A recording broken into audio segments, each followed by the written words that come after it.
We are told incessantly by the followers of Muhammad and their apologists that Islam is a peaceful religion. How real and accurate are these statements? As our listeners have been finding out throughout our series, the word Islam does not mean peace, since it is rooted in the verb aslama, meaning submission only. Most important of all are the pictures that people around the world see on a daily basis from all over the globe regarding beheadings, suicide bombings, stoning to death, rape, abductions, slaughter, mutilation of the dead, the use of civilians as human shields, hangings, throwing people alive from high buildings, plus more similarly depraved acts that actually require not many further comments from us regarding the peacefulness of the cult of Muhammadan Islam. We must add more to the above. Pictures of little Muhammadan children being indoctrinated in schools and mosques with hating all so-called unbelievers, 80% of humanity, all Christians, Buddhists, Hindus, animists, Jews, atheists, Sikhs, Baha'is, etc., etc., with some of them wearing simulated suicide bomb straps.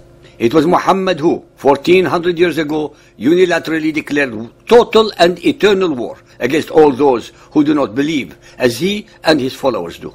It was Muhammad who, 1400 years ago, split humanity into two camps. The camp of peace, Dar al-Salam, that of the Muhammadan Islam, and the camp of war, Dar al-Harb, the territories of all others. Muhammad in his Quran made his new cult and his followers superior to any and all unbelievers. Muhammad's agenda was simple and crystal clear: to proclaim himself as the new Messiah, his Quran as the new covenant, his Arabian followers as the new chosen people, and Mecca as the new Jerusalem. I shall now recite only a few self-evident examples from among hundreds of verses that fill the chapters of the Quran and Hadith to prove my statements. Al-Baqarah 2.120. Never will the Jews or the Christians be satisfied with thee unless thou follow their form of religion. Say, the guidance of Allah, that is the only guidance. Our religion is the baptism of Allah, and who can baptize better than Allah? Since the baptism of Allah is the highest form, then all others are inferior. Al-Imran 3.19. The religion before Allah is Islam, submission to His will, and believe no one unless he follows your religion. If anyone desires a religion other than Islam, submission to Allah, never will it be accepted of him. The earlier two verses are elitist, discriminatory and racist, and are actually the precursors to Hitler's Deutschland über alles. Al-Ma'idah 5. This day have I perfected your religion for you, and completed my favor upon you, and have chosen for you Islam as your religion. Al-Tawbah 9.29. Fight those who believe not in Allah, nor the last day, nor hold that forbidden, which has been forbidden by Allah and His Apostle, nor acknowledge the religion of truth, even if they are of the people of the book, until they pay the jizya with willing submission and feel themselves humiliated. Even though the people of the book preceded Muhammad and his Quran in their belief in the one and only God of Israel and Jesus, nonetheless, Muhammad demands that they are treated with utter contempt and subjugation because they do not believe that he is the Prophet of Allah. Al-Tawbah 9.33. It is he who hath sent his apostle with guidance and religion of truth, Islam, to proclaim it over all religions, even though the pagans may detest it. Again, the declared and unambiguous superiority complex of Muhammad is crystal clear. Al-Hajj 22.78. And strive in his cause, Jahidu, as you ought to. He has chosen you and has imposed no difficulties on you in religion.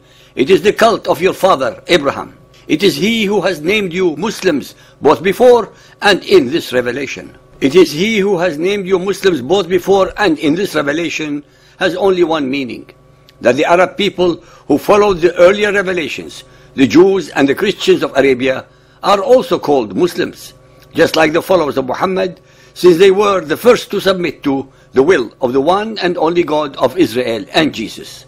Al-Fath 48.28. It is he who has sent his apostle with guidance and the religion of truth, Islam, to proclaim it over all religions, and enough is Allah for a witness. Al-Saf 61.9. It is he who has set his apostle with guidance and the religion of truth, Islam, that he may proclaim it over all religions, even though the pagans may detest it. Sunan Abu Dawood 4310, narrated by Abu Huraira.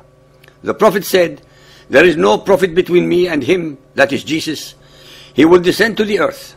When you see him, recognize him, a man of medium height, reddish fair, wearing 2 light yellow garments, looking as if drops were falling down from his head, though it will not be wet. He will fight the people for the cause of Islam. He will break the cross, kill swine, and abolish jizya. Allah will perish all religions except Islam. He will destroy the Antichrist and will live on the earth for 40 years, and then he will die. The Muslims will pray over him." Can any sane human being explain this drivel? Now we come to the masterpiece of tolerance, the Charter of Umar, which does not leave much to the human intellect. In the name of Allah, the Merciful and Compassionate. This is a letter to the servant of Allah, Umar ibn al-Khattab, commander of the faithful, from the Christians. When you came against us, we asked you for safe conduct, aman, for ourselves, our descendants, our property, and the people of our community, and we undertook the following obligations towards you.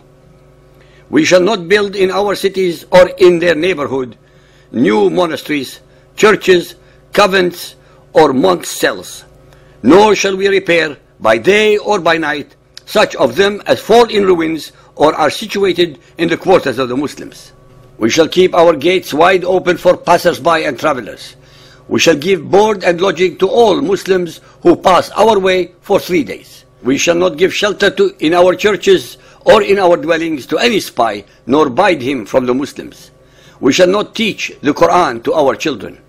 We shall not manifest our religion publicly, nor convert anyone to it.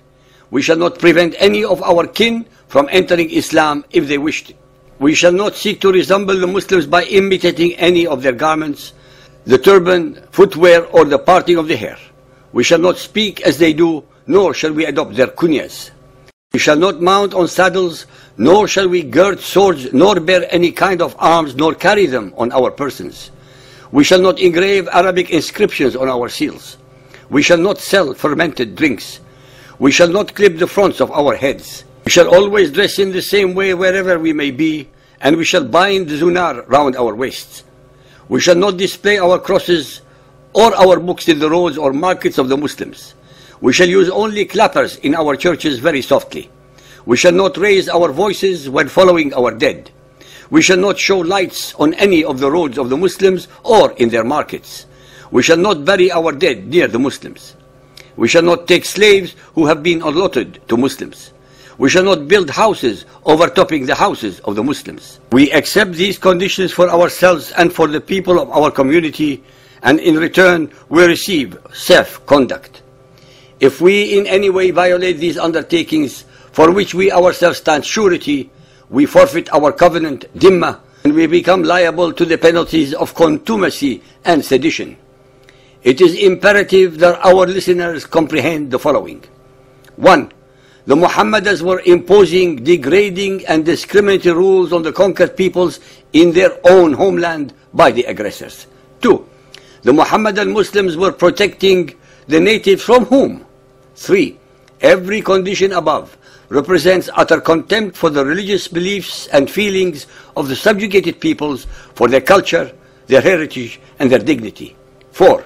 Although generally they were unmolested, it did not stop the leaders to have them massacred whenever they needed to distract the Muhammadans in times of stress. 5. While the Muhammadan Muslims in the majority of their countries continue to implement many of the above against all unbelievers, they, with an obscene degree of hypocrisy, demand all human rights in the democracies, and at the same time disloyally intend to bring down the institutions of the host countries to their abysmal level of intolerance, ignorance, and stupidity. I would like to leave any further conclusions or comments to our listeners regarding the mercy and compassion of Muhammadan Islam vis-à-vis the people of the book.